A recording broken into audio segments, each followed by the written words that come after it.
మీకు కృతజ్ఞతాస్తుతులు చెల్లిస్తున్నాం ప్రభా. నిషిద్ధమైనది, అసహ్యమైనది చేయువారు దానిలో ప్రవేశింపలేరు అని జ్ఞాపకం చేస్తున్నాం ప్రభా. మా యొక్క గురి మీ యొక్క నిత్యరాజ్యం, మా యొక్క గమ్యస్థానము పరలోకము.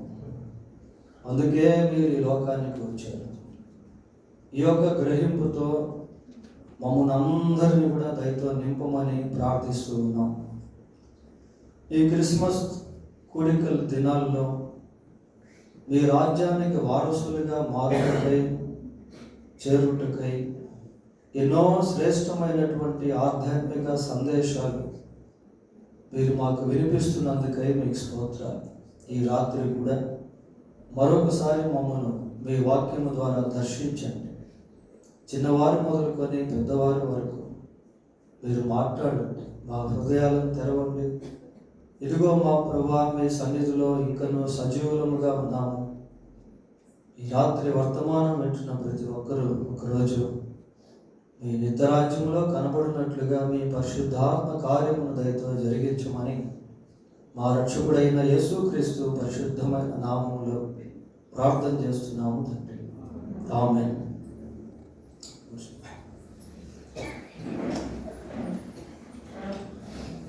బైబిల్ గ్రంథంలో నుండి యోహాను రాసిన మొదటి పత్రిక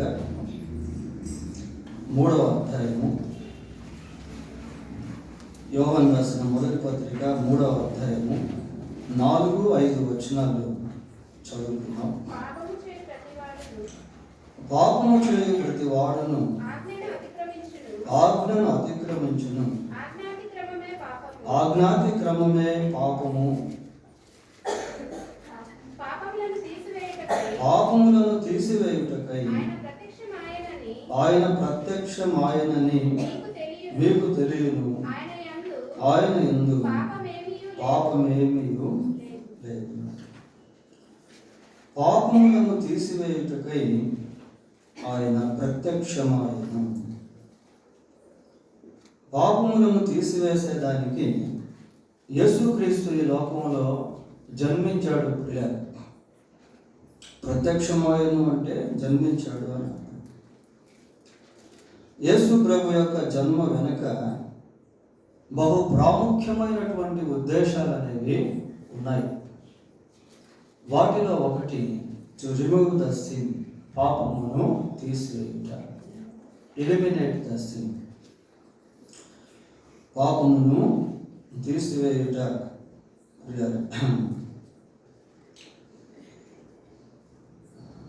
పాపం అనేటువంటిది చాలా ఘోరమైనది. Sin is seen in different ways or areas. పాపము అనేటువంటిది వివిధ రకాలుగా కనబడుతుంది ప్రియ. Sin is very sweetness, but the result is very bitterness. పాపము చాలా మాధుర్యంగా కనిపిస్తుంది, ఫలితము బహు చేదుగా ఉంటుంది. Sin is seen in different ways or areas. We can't find out what is sin. పాపము అనేటువంటిది వివిధ రకాలుగా ఉంది ప్రియులారా, వాటిని మనం కనుక్కోలేము. వివిధ రకాలుగా ఉంటుంది పాపం అనేటువంటిది. కేవలం బైబిల్ దగ్గరికి వస్తే తప్ప పాపం ఏంటో అనేది మనకు తెలియదు. కొద్దిమంది దృష్టిలో పాపం ఎలా ఉంటుంది అంటే ఒక ఆటలాగా ఉంటుంది. ఒక ఆటలాగా ఉంటుంది. బైబిల్లో మనం సామెతలు 10:23 చదివితే, చెడుతనము చేయుట బుద్ధిహీనునికి ఆటగా ఉన్నది అంటారు. చెడుతనము చేయుట అనేటువంటిది బుద్ధిహీనునికి ఎలా ఉందట? ఒక ఆట. ప్రియ, ఆట ఎవరైనా పాపం అంటారా? ఎవరు అందులో ప్రియ. కొన్ని దేశాల్లో ప్రాస్టిట్యూషన్, వేశ్య వృత్తి ఒక ప్రొఫెషన్, అది ఒక ఉద్యోగం లాంటిది. అది ఒక ఉద్యోగం లాంటిది ప్రియ. No one can say this is a sin. కాబట్టి ఆ ప్రాంతంలో ఉన్నటువంటి వారికి అది పాపం కాదు, అది ఒక ఉద్యోగం అంటే. కొన్ని ఏరియాస్లో మనం టీ తాగినట్టుగా మద్యం సేవిస్తారు. వాళ్ళ ఇంటికి ఎవరైనా అతిథులు వస్తే వాళ్ళకి మద్యం ఇస్తారు. అది ఒక రకమైనటువంటి హ్యాబిట్స్. ప్రియులారా, క్యానిబల్స్ అని నరమాంస భక్షకులు, వాళ్ళలో ఒక ఆచారం అనేది ఉంది. ఏంటి అంటే, వాళ్ళలో ఎవరైనా చనిపోయారు అనుకోండి, వాళ్ళ బాడీని పూడ్చిపెట్టకుండా అందరు కలిసి తినేస్తారు. అంటే అదొక జాతికి సంబంధించినటువంటి ప్రజలు. ప్రియారు, ఎందుకు ఆ విధంగా వాళ్ళు తింటారు అంటే, వారికి సంబంధించినటువంటి మనిషి మట్టిలో కలిసిపోకూడదు, మాలోనే కలిసిపోవాలి అన్న ఒక మూఢ నమ్మకంతో, విశ్వాసంతో ఆ వ్యక్తిని తినేస్తారు. అతను ఎక్కడో లేడు, మాలోనే ఉన్నాడు అనేది వాళ్ళ యొక్క మిస్కాన్సెప్షన్. అది మన దృష్టిలో పాపం అనేటువంటిది కాదు ప్రియులారా.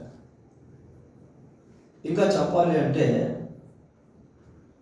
Idol worship is not sin in many people, in the sight of many people.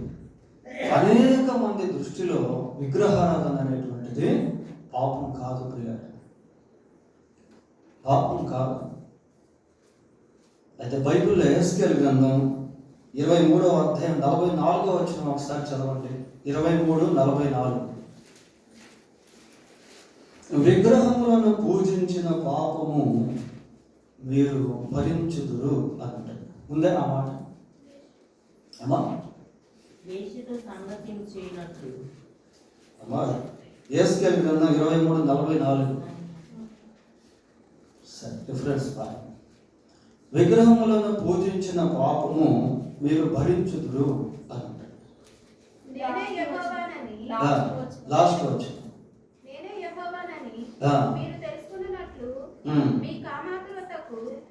Last వచ్చిన చదవండి. విగ్రహములను పూజించిన పాపమును మీరు భరించుదురు. చూడండి, విగ్రహముల వలన మీకు కలిగిన అపవిత్రత యావత్తు తీసివేస్తాను అనుకోదగను. కాబట్టి కొద్దిమంది దృష్టిలో విగ్రహారాధన అనేటువంటిది పాపము కాదు. ఇంకా ఇట్లాగా మనం చెప్పుకుంటూ పోతూ ఉంటే కొన్ని ఏరియాస్లో అసలు పాపం పాపంగానే కనపడదు.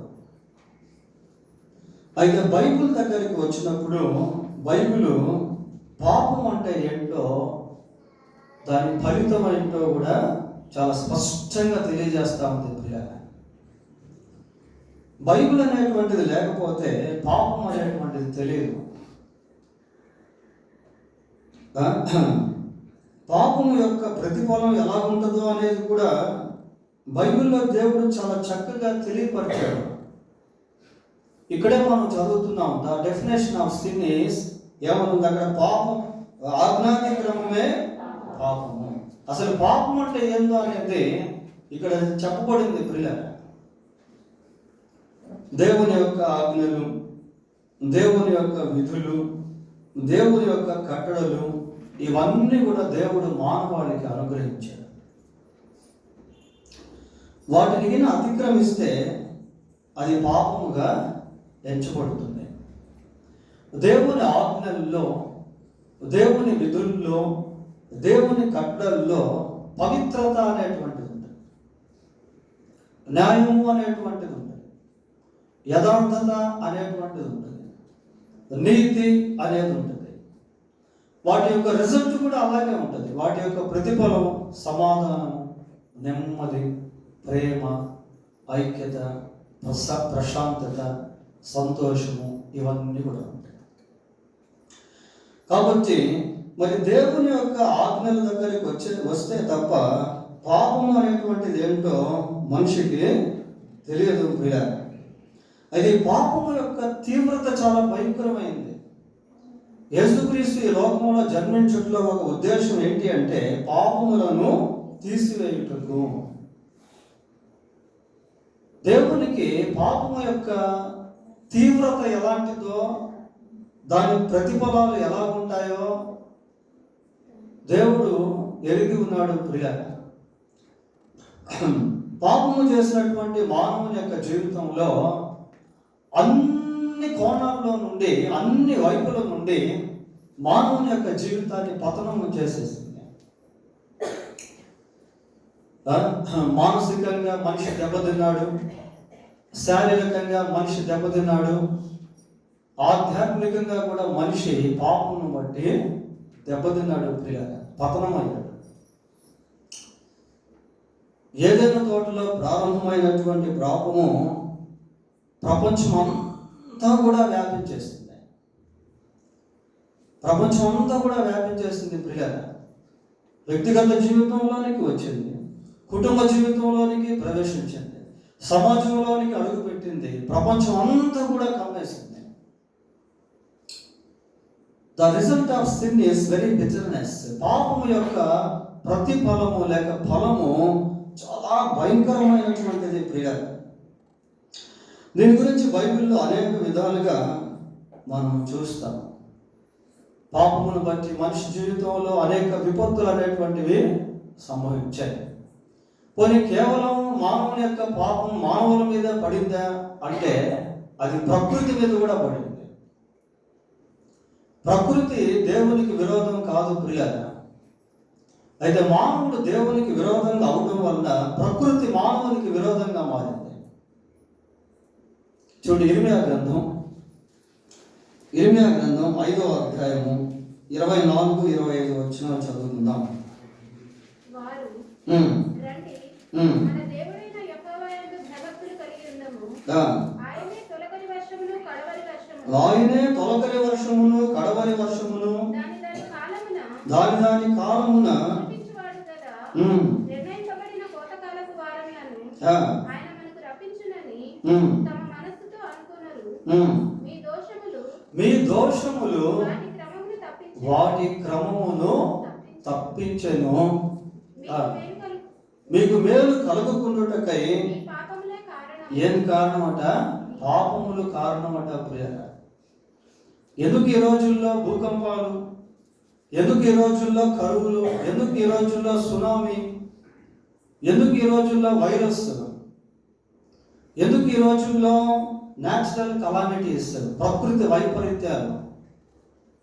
కారణం ఏంటి అంటే పాపము యొక్క ప్రభావము ప్రకృతి పైన కూడా పడింది. అంతేకాదు జంతువులు, పక్షుల మీద కూడా పడింది, ప్రియులారా. మనతో సహజీవనం చేసేటువంటి జీవుల పైన కూడా మానవుని యొక్క పాపము ప్రభావితం చూపించింది. అదే ఇర్మియా గ్రంథం 12వ అధ్యాయము 4వ వచనం చదువుకుందాం. 12:4. భూమి ఎన్నాడు దుఃఖింపవలెను, దేశం అంతటిలోని గడ్డి ఎన్నాళ్ళు ఎండిపోవలెను.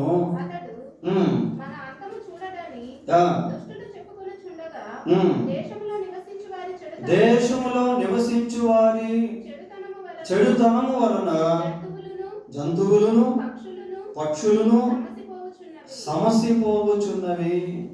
చూశారు, ప్రజల యొక్క చెడుతనమును బట్టి పక్షులు, జంతువులు కూడా సమసిపోతూ ఉన్నాయట, ప్రియులారా. గడ్డి ఎండిపోతా ఉంది.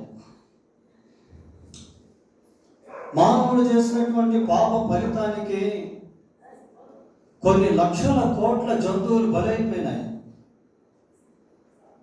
బైబిల్లో మనం గమనించినప్పుడు ఎన్నో పొట్టేళ్ళు, ఎన్నో మేకలు, ఎన్నో పశువులు బలైపోయినాయి, ప్రియులారా. అంతేకాదు మానవుడు చేసినటువంటి పాపాన్ని బట్టి ఆ మానవుడిని సృష్టించినటువంటి దేవుడు చాలా దుఃఖానికి గురయ్యాడు. మనిషి యొక్క పాపము మనిషిని సృష్టించినటువంటి దేవుడిని దుఃఖంలోనికి నెట్టివేసింది, ప్రియులారా. దేవుడు ఎంతో దుఃఖపడ్డాడు, బాధపడ్డాడు, విసిగిపోయాడు, కోపపడ్డాడు. చివరికి ఏం చేశాడో తెలుసా? మానవుడు చేసినటువంటి పాపానికి ప్రాణం పెట్టాడు. అదే క్రిస్మస్ అంటే పరిశుద్ధుడైనటువంటి దేవుని యొక్క ప్రాణాన్ని తీసివేసేటువంటి శక్తి పాపానికి వచ్చింది, ప్రియులారా. ఎందుకు దేవుడు పాపం విషయంలో ప్రాణం పెట్టాడు అంటే, తన ప్రాణము కంటే మనిషిని దేవుడు అంత ఎక్కువగా ప్రేమించాడు. అందుకే దేవుడు ప్రేమై ఉన్నాడు.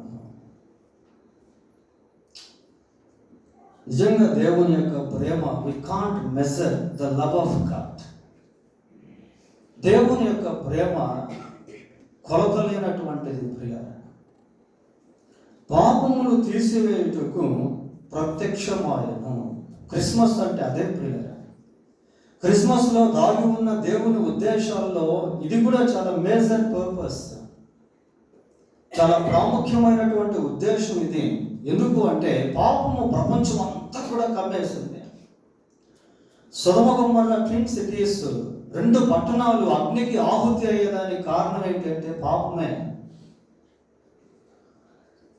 ఆనాడు నోవహు కాలంలో వచ్చిన భయంకరమైనటువంటి జలప్రళయము నాకు కారణం పాపమే ప్రియులారా, పాపమే.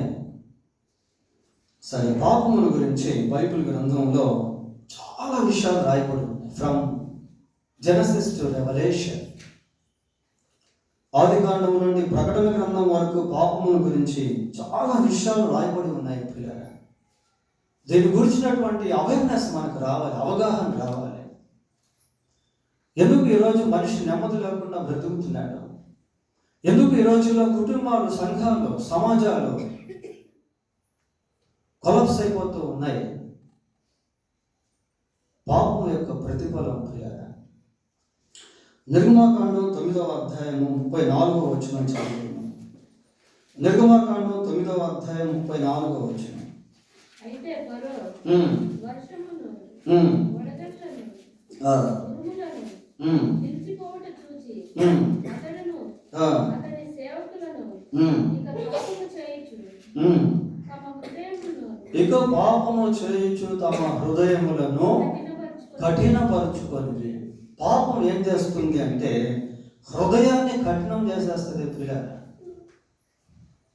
కొద్దిమంది ఎంతో క్రూరులుగా జీవిస్తూ ఉంటారు, పైశాచిక ప్రవర్తన కలిగినటువంటి వారిగా ఉంటారు, భయంకరమైనటువంటి హింసకులు ప్రియులారా, కిరాతకంగా నరికి చంపేటువంటి వాళ్ళు.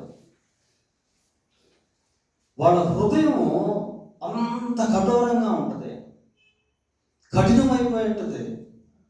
కారణం ఏంటి అంటే పాపము. పాపం వలన హృదయం కఠినమైపోద్ది.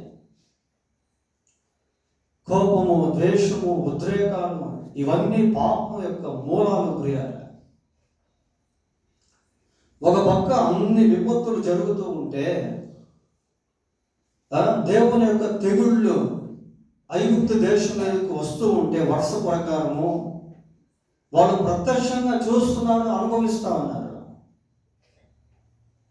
కానీ మారటం లేదు ప్రియులారా. ఎందుకు అంటే వారి హృదయం అంత కఠినమైపోయింది. దీనికంటే మహాభయంకరమైనటువంటి ఉగ్రత రాబోతూ ఉంది ప్రియులారా. మరి యేసుక్రీస్తు ఆకాశ మండలానికి వచ్చిన తర్వాత భూమి మీద ప్రచండమైనటువంటి దేవుని యొక్క కోపం కుమ్మరించబడిపోతూ ఉంది. ఆ దినాల్లో సహితము మనుషులు కఠినత్వాన్ని కలిగి ఉంటారు. చూడండి, యోహాను రాసిన ప్రకటన గ్రంథం 16వ అధ్యాయము 10వ వచనం చదువుదాం.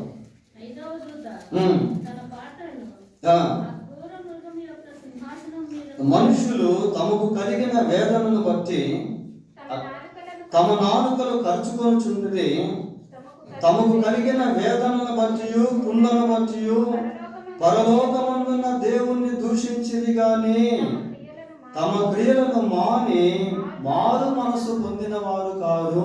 చూడండి పిల్లలు, అంటే అప్పుడు కూడా మనుషులు ఎలా ఉన్నారు అంటే అంత దేవుని ఉగ్రత అనుభవిస్తూ కూడా హృదయాన్ని కఠినం చేసుకునే వారుగానే ఈ రోజుల్లో కూడా చాలా మంది అలాగే ఉన్నారు.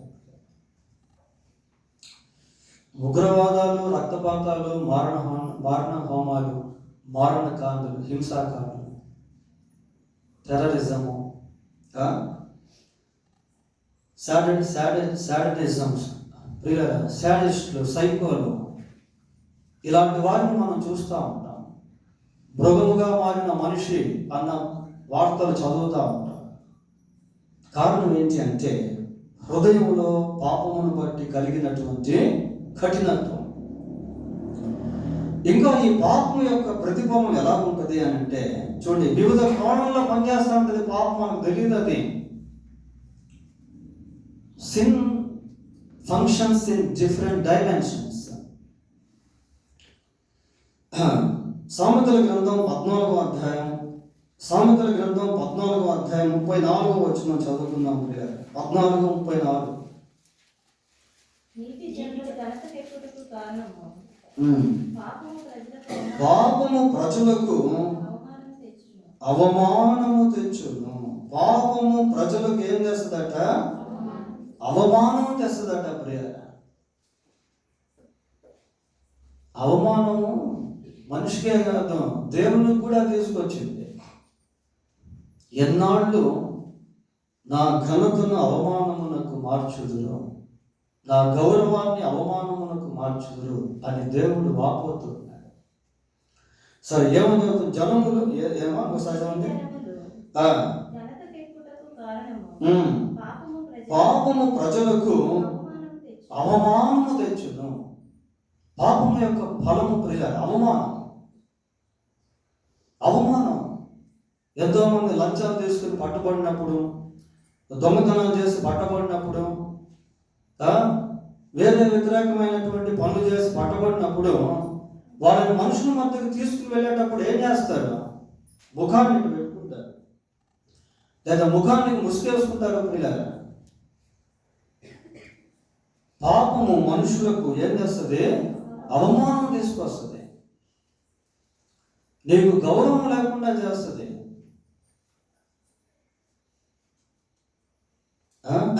పాపము మనుషులకు ఏం చేస్తుందంటే అవమానమును తీసుకుని వస్తుంది. చాలా బాధకరమైనటువంటి విషయం ప్రియారా. ఇంకా పాపం గురించి ఆలోచన చేసినప్పుడు కీర్తనలు 14:4 ఒకసారి చదవండి. 14:4. యెహోవాకు ప్రార్థన చెయ్యక ఆహారం మిగులునట్టు నా ప్రజలను నింపుచు పాపము చేయవారందరికిని తెలివి లేదా? పాపము చేయువారు బహుగా భయపడుతున్నారు. పాపం చేసేటువంటి వాళ్ళు బహుగా భయపడతారట. అంటే హృదయంలోనికి ఏమొచ్చేసిందంటే భయం అనేది వచ్చేసింది. భయం అనేది వచ్చేసింది మనిషి యొక్క హృదయంలోనికి. చేసినటువంటి పాపమును బట్టి భయం లోకంలోనికి ప్రవేశించింది. ప్రియ, పాపము చేయువారు బహుగా భయపడుతున్నారు. ఇవన్నీ ద రిజల్ట్ ఆఫ్ సిన్ అంటారు. పాపం యొక్క ఫలితాలు. ప్రియ, పాపం యొక్క ఫలితాలు ఈ విధంగా ఉన్నాయి. అంతేకాదు, పాపము చేయడం వల్ల మనిషి యొక్క జీవితంలో, నేను ఇందాక మీకు చెప్పాను, మానసికంగా దెబ్బతిన్నాడు, పతనం అయ్యాడు, శారీరకంగా కూడా పతనం అయ్యాడు, ఆత్మీయంగా కూడా పతనం అయ్యాడు. శరీరంలో విపరీతమైనటువంటి బాధ. ఒకసారి యెషయా గ్రంథం 1వ అధ్యాయం 6వ వచనం చూడండి. 1వ అధ్యాయం 6వ వచనం. అరికాలు మొదలుకొని తల వరకు స్వస్థత కొంచెమైనను లేదు, ఎక్కడ చూచినను గాయములు, దెబ్బలు, పచ్చి పుండ్లు, అవి పిండపడలేదు, కట్టబడలేదు, తైలముతో మెత్తన చేయబడి. జుగుప్సాకరమైనటువంటి స్థితి. అసలు నిజంగా యేసు ప్రభు శిలువ మరణంలో యేసు ప్రభు యొక్క అరికాలు మొదలుకొని నడినెత్తి వరకు కూడా గాయాలు మనకు కనిపిస్తాయి. ప్రియాల, ఆ గాయాలకు కారణమే ఈ గాయాలు. ఈ గాయాలకు కారణమే పాపాలు. లింక్ సిస్టమ్ ఇదంతా కూడా.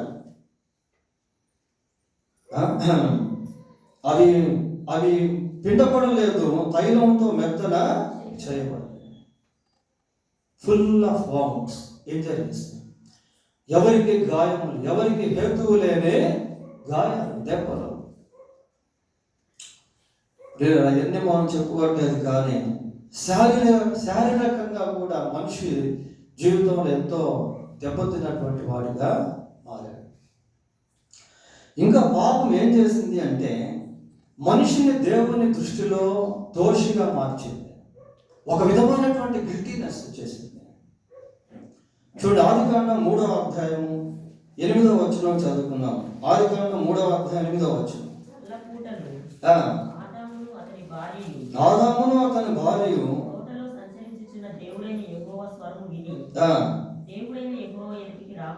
రాకుండా తోట చెట్ల మధ్యలో దాక్కుంటున్నారు పిల్లలు. అంతవరకు దేవునితో సహవాసం చేసినటువంటి వారు, అంతవరకు దేవుని యొక్క స్వరాన్ని విన్నటువంటి వారు, అంతవరకు దేవుని ఎదుట నిలబడినటువంటి వారు ఇప్పుడు ఏమైపోతున్నారంటే దేవుని యొక్క స్వరం వినబడుతూ ఉంటే వాళ్ళు దాక్కుంటా ఉంటారు. ఒక విధమైనటువంటి అపరాధ భావన, గిల్టీనెస్ అనేది వచ్చేసింది. గిల్టీనెస్ అనేది వచ్చేసింది. యూదా ఇస్కరియోతు అంటాడు, నీతిమంతుని రక్తమును అప్పగించి పాపం చేశాను.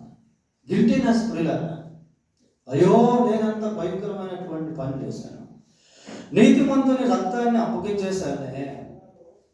ఆ గిల్టీనెస్ తోనే ఆత్మహత్య చేసుకుని చనిపోయాడు. చాలా మంది ఆత్మహత్యలు చేసుకుని చచ్చిపోయేదానికి కారణం ఏంటంటే అపరాధ భావన, వాళ్ళ మీద వాళ్ళకే విరక్తి, వాళ్ళ మనస్సాక్షి వాళ్ళ మీద చేసే దోషారోపణ భరించలేక తట్టుకోలేక వెళ్ళి బావిలో దూకి చనిపోవడం, ట్రైన్ కింద మనం చనిపోవడం, ఊరేసుకొని చనిపోవడం. ప్రియులారా, అపరాధ భావన అనేది చాలా భయంకరమైనది. దావీదు పాపం చేసినప్పుడు నెమ్మది లేకుండా జీవించాడు. అపరాధ భావన, ఒక రకమైనటువంటి గిల్టీనెస్ అనేది వచ్చేస్తుంది ప్రియులారా.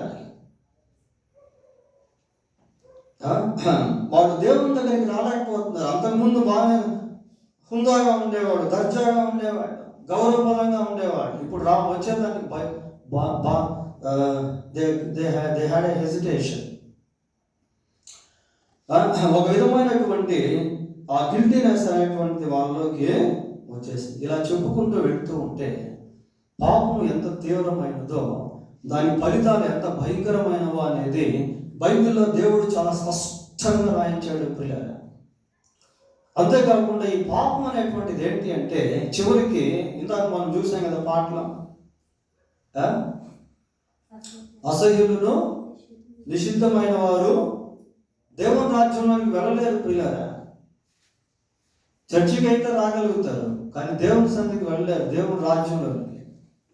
చూడండి, గలతీ పత్రిక 5వ అధ్యాయం, గలతీలకు రాసిన పత్రిక 5వ అధ్యాయము 19వ వచనం చదవండి. పట్టి ఉన్నాడు ఆ లిస్టు.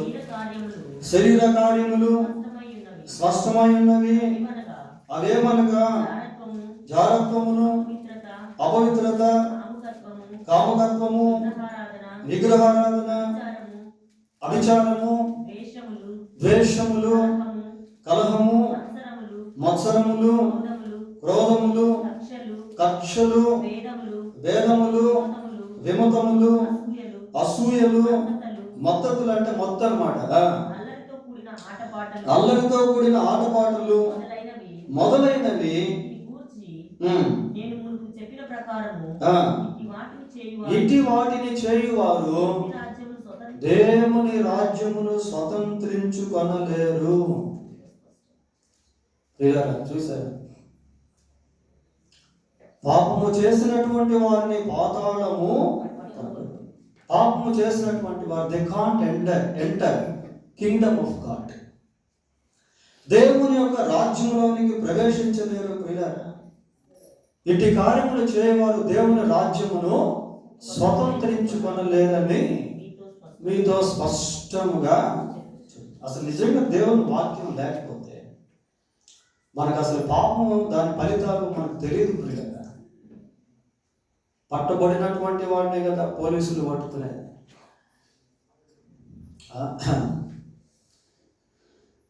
ప్రియులారా, పాపము యొక్క ఫలితము చాలా భయంకరమైనటువంటి. చివరికి అది దేవుని రాజ్యంలోనికి ప్రవేశింపలేకుండా చేస్తాం. ఫైనల్గా మనం చెప్పుకుంటే పాపం వల్ల వచ్చే జీవితము మరణం. మరణం తర్వాత ఏముంటుందండి? ఈ వ్యాధులు, బాధలు ఇవన్నీ కూడా పాపం వల్ల కొన్ని వస్తాయి పిల్లలు, కొన్ని ప్రకృతి సంబంధంగా వస్తాయి, కొన్ని జబ్బులు కొన్ని పాపమును బట్టి వస్తాయి. ఆ బిట్టు కూడా ఒకసారి చూడండి. యోహాను సువార్త 5వ అధ్యాయం 14వ వచనం ఒకసారి చూద్దాం. 5:14. అటు తరువాత యేసు దేవాలయములో వారిని చూచి, ఇదిగో స్వస్థత నొందావయ్యా, మరి ఎక్కువ కీడు నీకు కలుగుకున్నట్లు ఇకను పాపము చేయి. 38 సంవత్సరాలు వ్యాధిగ్రస్తుడు ప్రియ. ప్రభువు ఆ మాట అన్నాడు అంటే బహుశా 38 సంవత్సరాల వ్యాధికి అతడు ఏం తప్పు చేశాడో మనకు తెలియదు. మరి ఎక్కువ కీడు నీకు కలుగుకున్నట్లు ఇకను పాపము చేయి. Sin no more. పాపం చేయొద్దు ఇంకా. కాబట్టి రకరకాల వ్యాధులు, రకరకాల జబ్బులు, కొన్ని ప్రకృతి సంబంధంగా వస్తాయి, వాటిని మనం పాపం అనలేము. కొన్ని పాపమును బట్టి వస్తాయి. పోతే చివరిగా పాపం వల్ల వచ్చే జీవితము మనం రోమ 6:23 ఆ మాట మనకు కనబడుతుంది. ఈ మరణం ఏంటి అంటే నిత్య నరకము. నిత్య నరకం ప్రియ. పాపం వల్ల వచ్చే జీవితం మరణము అంటే అది నిత్య నరకం. ఆ నిత్య నరకము నుండి మానవుని తప్పించేదానికి యేసుక్రీస్తు ప్రభు ఈ లోకానికి వచ్చాడు. యేసు ప్రభు ఈ లోకానికి వచ్చాడు ప్రియారా. మత్తయి సువార్త 1వ అధ్యాయము 21వ వచనం చదువుదాం. 1వ అధ్యాయము 21వ వచనం. ఆమె ఒక కుమారుని కనును తన ప్రజలను వారి పాపముల నుండి ఆయనే రక్షించు. పాపముల నుండి రక్షణ, పాపముల నుండి పాపికి రక్షణ. యేసుక్రీస్తు యొక్క జన్మను గురించి ఇక్కడ చదువుతా ఉన్నాం. ఆమె ఒక కుమారుని కనును తన ప్రజలను వారి పాపముల నుండి ఆయనే రక్షించును గనుక ఆయనకు యేసు అని పేరు. ప్రకటన గ్రంథం 1వ అధ్యాయం 6వ వచనం. ప్రకటన గ్రంథం 1వ అధ్యాయము 6వ వచనం. మనలను ప్రేమించుచు తన రక్తము వలన మన పాపముల నుండి మనలను విడిపించిన వాడు యేసుక్రీస్తు ప్రభు పిల్లల. ఇందాక ప్రేమను గురించి చూసాం కదా. మనం ప్రేమకు చిహ్నంగా ప్రాణమే పెట్టాడు. ప్రాణము, రక్తము పిల్లల. మనలను ప్రేమించుచు తన రక్తము వలన మన పాపముల నుండి మనలను విడిపించిన వానికి. యేసు రక్తము ద్వారా పాప క్షమాపణే కాదు, పాపం నుండి విడుదల కూడా కలుగుతుంది. పాపము కబంధ హస్తాలు కలిగినటువంటిది ప్రియుల. పాపము చేతిలో పడిన ప్రతి వ్యక్తి కూడా బానిసే. ఆ బానిసత్వంలోంచి బయటకు లాగేది ప్రభు అయిన యేసుక్రీస్తు యొక్క రక్తము. ఆ రక్తం చిందించేదానికే రక్తమాంసములు కలిగినటువంటి దేహముతో యేసుక్రీస్తు ఒక శిశువుగా ఈ లోకములో జన్మించాల్సి వచ్చింది. అదే క్రిస్మస్. అదే క్రిస్మస్ ప్రియాగా. మనలను ప్రేమించుచు తన రక్తము వలన మన పాపముల నుండి మనలను విడిపించిన వానికి. దేవుడు మన పాపమును క్షమించడం మాత్రమే కాకుండా విడుదల కూడా ఇస్తాడు. మనం కేవలం దేవుణ్ణి సేవించుటలో, అపవిత్రతలో ఉండి సేవించడం కాదు ప్రియుల. అక్కడ వాక్యం చూశారు కదా. పూర్వపు అజ్ఞాన దశలో మీకున్న ఆశను అనుసరించి ప్రవర్తింపక మిమ్మల్ని పిలిచిన వాడు పరిశుద్ధుడై ఉన్న ప్రకారం మీరును సమస్త ప్రవర్తన యందు పరిశుద్ధులై. మన గత జీవితం నుంచి దేవుడు మనకు విడుదలిస్తాడు ప్రియ. కొన్నిసార్లు ఇది ఆశ్చర్యం అనిపిస్తుంది. అరే, పాపలోకంలో ఉండి పాపం లేకుండా ఎలా జీవించగలం? How can we live without sin? దేవుడు కృప చూపిస్తాడు. ఇదే పాపలోకంలో పరిశుద్ధాత్మ కూడా ఉన్నాడు. ఇదే పాపలోకంలో పరిశుద్ధమైన వాక్యం కూడా ఉంది. పరిశుద్ధ దూతలు సంచరిస్తున్నది కూడా ఈ పాపలోకమే. ఈ పాపలోకంలోనే యేసుక్రీస్తు యొక్క పరిశుద్ధమైన రక్తం కూడా చిందించబడింది. ప్రియులారా, యేసు ప్రభు యొక్క రక్తంలో పాపం నుంచి విడిపించేటువంటి శక్తి దాగి ఉంది. కొరింథీయులకు రాసిన మొదటి పత్రిక 6వ అధ్యాయము, కొరింథీయులకు రాసిన మొదటి పత్రిక 6వ అధ్యాయం 9వ వచనం నుండి చదవండి.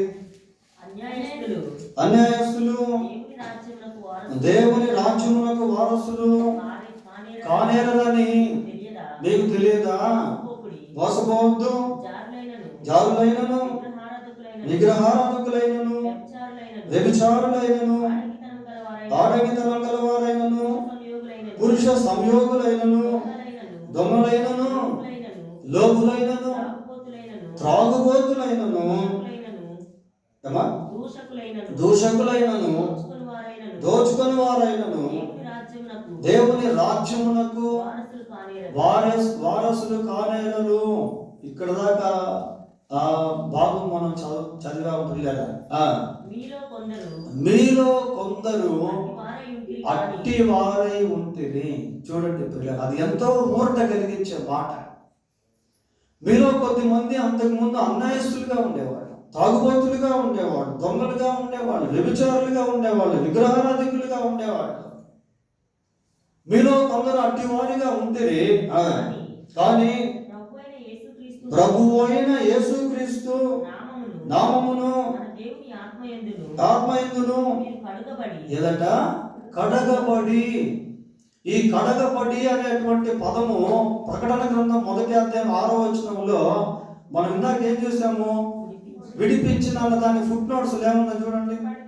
కడిగిన వారికి. ప్రియులారా, యేసు ప్రభు తన రక్తము ద్వారా మన పాపముల నుండి మనల్ని కడిగి పవిత్రపరుస్తాడు. మునుపు మీరు ఇట్లాంటి వారే, కానీ ఇప్పుడు మీరు పరిశుద్ధపరచబడ్డారు. దేవుడు సాధ్యపరుస్తాడు. ప్రియులారా, నీకు ఏ దుర్వ్యసనం ఉందో దాన్ని దేవుడి దగ్గర తీసుకెళ్ళి ప్రార్థన చేయి. One day or the other you will be definitely delivered by your weakness, from your weakness. నీ యొక్క బలహీనతలో నుంచి ఏదో ఒక రోజు నువ్వు తప్పకుండా విడుదల పొందుతావు. భారంతో ప్రార్థన చేసి దావీదు గురించి మనం చూస్తాం. ప్రియులారా, దావీదు అనగానే ఓ మంచి భక్తుడు కదా, కీర్తనాకారుడు కదా, యుద్ధశూరుడు కదా అని మన జ్ఞాపకం. అదే సమయంలో ఎక్కడో ఒక దగ్గర బత్షెబా అనే పదం కూడా జ్ఞాపకానికి వస్తుంది.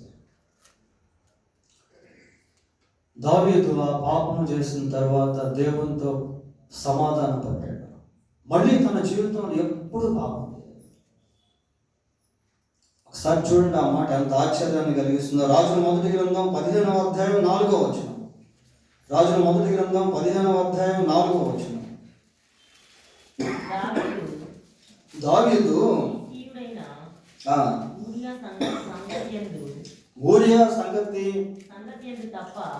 యందు తప్ప తన జీవిత దినములన్నీ యెహోవా దృష్టికి యథార్థంగా నడుచుకొనుచు యెహోవా అతనికి ఇచ్చిన ఆజ్ఞలలో దేని విషయమందును తప్పిపోకుండా అట్లా దేవుడు కాపాడు. పిల్లల మనల్ని కూడా దేవుడు కాపాడు. తన భక్తుల పాదములను ఆయన తొట్టిల్లనీయడు అనే వాక్యం మనం చూస్తాం. చివరిగా ఒక మాట చూడలేయో. ఎఫెసీ పత్రిక 5వ అధ్యాయం 6వ వచనం. ఎఫెసీ పత్రిక 5వ అధ్యాయం 6వ వచనం.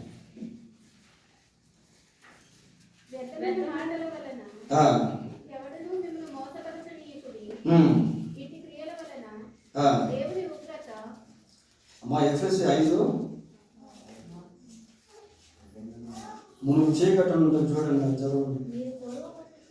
మీరు పూర్వమందు చీకటి ఉంటిరి, ఇప్పుడైతే ప్రభువు నందు వెలుగై ఉన్నారు. మునుపు మీరు చీకటే, ఇప్పుడు వెలుగు. ఇది ఎలాగ వస్తుంది అంటే మనం యేసుక్రీస్తునందు విశ్వాసం ఉంచుట వలన దేవుడు మనకు విజయాన్ని ఇస్తాడు. యేసు ప్రభునందు విశ్వాసం ఉంచడం వలన ఇదే పాపము నుండి మనం క్షమించబడతాం. ఆ గిల్టీనెస్ అంతా పోద్ది.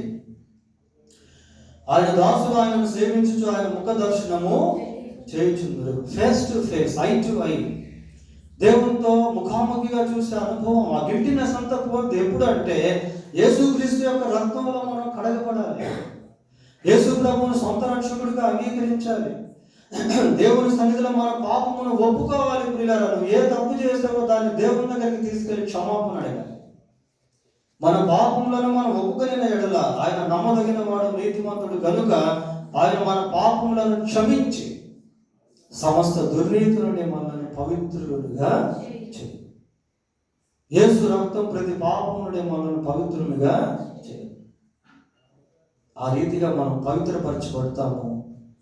ఈ లోకంలో ఉన్నప్పుడు పరిశుద్ధంగా జీవించడానికి దేవుడు కృప చూపిస్తాడు. చనిపోయిన తర్వాత మన ఆత్మ ఆ నిత్య నరకానికి వెళ్ళదు. చనిపోయిన తర్వాత మన ఆత్మ దేవుని యొక్క రాజ్యంలోనికి ప్రవేశిస్తుంది. కాబట్టి పాపములను తీసివేయుటకు మనుష్య కుమారుడు దేవుని కుమారుడు ప్రత్యక్షమాయను. దేవుడు తన వాక్యం దీవించుగా ప్రార్థన చేసి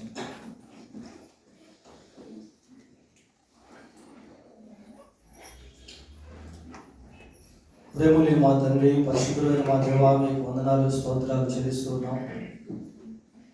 పాపము ఎంత భయంకరమైనటువంటిదో, ఘోరమైనటువంటిదో, కఠినమైనటువంటిదో, అపవిత్రమైనటువంటిదో, దాని యొక్క ప్రతిఫలాలు ఎంత ఘోరమైనటువంటివో ఈ రాత్రి మీ వాక్యంలో నుండి కొన్ని విషయాలు మేము జ్ఞాపకం చేసుకున్నాం. పాపములను తీసివేయటకే మీరు ఈ లోకంలో జన్మించారు మా ప్రభువా. ఆయన ఎంత మంచి ఆయన దేవుడు, ఎంత ప్రేమ కలిగినటువంటి వాడవు ప్రభువా. మీకు వందనాలు స్తోత్రాలు. మీ ప్రేమను ప్రతి ఒక్కరూ గుర్తెరుగునట్లుగా సహాయం చేయండి. మా హృదయాన్ని పవిత్రపరచండి, పరిశుద్ధపరచండి. మీ ప్రేమతో, నెమ్మదితో మా హృదయాన్ని నింపండి ప్రభువా. రక్షించండి. మీ నిత్యరాజ్యానికి వారసులుగా చేయండి ప్రభువా. మీ రక్తము ఎవరి విషయంలో కూడా వృధా కాకుండానట్లుగా మీరు కృప చూపించమని మా రక్షకుడైన యేసుక్రీస్తు పరిశుద్ధమైన నామంలో ప్రార్థన చేస్తున్నాము తండ్రి. ఆమేన్.